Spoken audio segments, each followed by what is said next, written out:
بسم اللہ الرحمن الرحیم۔ محترم ناظرین السلام علیکم۔ آج کی ویڈیو میں ہم نیک بیوی کی 4 نشانیاں بتائیں گے۔ پہلی نشانی یہ ہے کہ جب اس کو خاوند کسی بات کا حکم کرے تو وہ اس کے حکم کو مانے۔ ماں باپ کو اپنی بچیوں کی تربیت کرنی چاہیے اور سمجھانا چاہیے کہ خاوند کے پاس جانا ہے، اس کے پاس جا کر ضد نہ کرنا، اپنی بات منوانے کی بجائے اس کی مان کر زندگی گزارنا، اس میں برکت ہے۔ یہ بات ضرور سمجھانی چاہیے کیونکہ میاں بیوی کی ناز و انداز کا ایک تعلق ہوتا ہے اور لڑکیاں اکثر چھوٹی چھوٹی باتوں پر ضد کرنے لگ جاتی ہے۔ دوسری نشانی یہ ہے کہ جب خاوند اس کی طرف دیکھے تو اس کا دل خوش کر دے۔ مطلب یہ ہے کہ وہ گھر میں صاف کپڑے پہنے، ایسا نہ ہو کہ جب گھر سے نکلے تو فیشنیبل کپڑے پہنے اور گھر میں بن بنی پھرے۔ یہ بھی نہ ہو کہ گھر میں گندی سی بنی رہی اور اس کی بدن سے بو آ رہی ہو اور باہر نکلے تو خوشبو لگا کر نکلے۔ شریعت نے اس کو پسند نہیں کیا۔ ایک تو صاف ستھری بن کر رہے اور دوسرا اس کے چہرے پر خاوند کے لیے مسکراہٹ ہو، یہ نہ ہو کہ ہر وقت منہ بنا کر رکھے۔ تیسری نشانی یہ ہے کہ اگر خاوند کسی بات پر قسم کھا لے تو اسے پورا کرے۔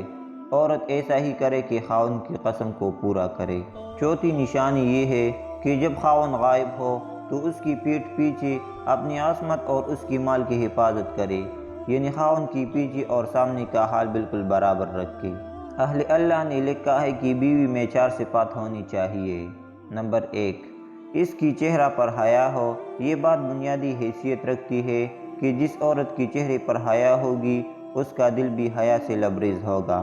مثل مشہور ہے، چہرہ انسان کی دل کا آئینہ ہوتا ہے۔ حضرت ابوبکر صدیق رضی اللہ عنہ کا قول ہے کہ مردوں میں بھی حیا بہتر ہے مگر عورتوں میں بہترین ہے۔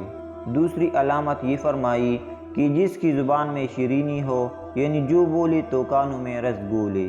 یہ نہ ہو کہ ہر وقت خاوند کو جلی کٹی سناتی رہی یا بچوں کو بات پر جھڑکتی رہی۔ تیسری علامت یہ ہے کہ اس کی دل میں نیکی ہو۔ چوتھی علامت یہ ہے کہ اس کی ہاتھ کام کاج میں مصروف رہے۔ یہ خوبیاں جس عورت میں ہو وہ یقیناً بہترین بیوی کی حیثیت سے زندگی گزار سکتی ہے۔ امید کرتا ہوں کہ آپ کو آج کی ویڈیو اچھی لگی ہوگی۔ اگر آپ کو ہماری ویڈیو اچھی لگی ہے تو ویڈیو کو لائک کریں اور مزید اس طرح کی ویڈیوز دیکھنے کے لیے ہمارا چینل سبسکرائب کر لیں۔ ملتے ہیں نیکسٹ ویڈیو میں، اجازت دیجیے، خدا حافظ۔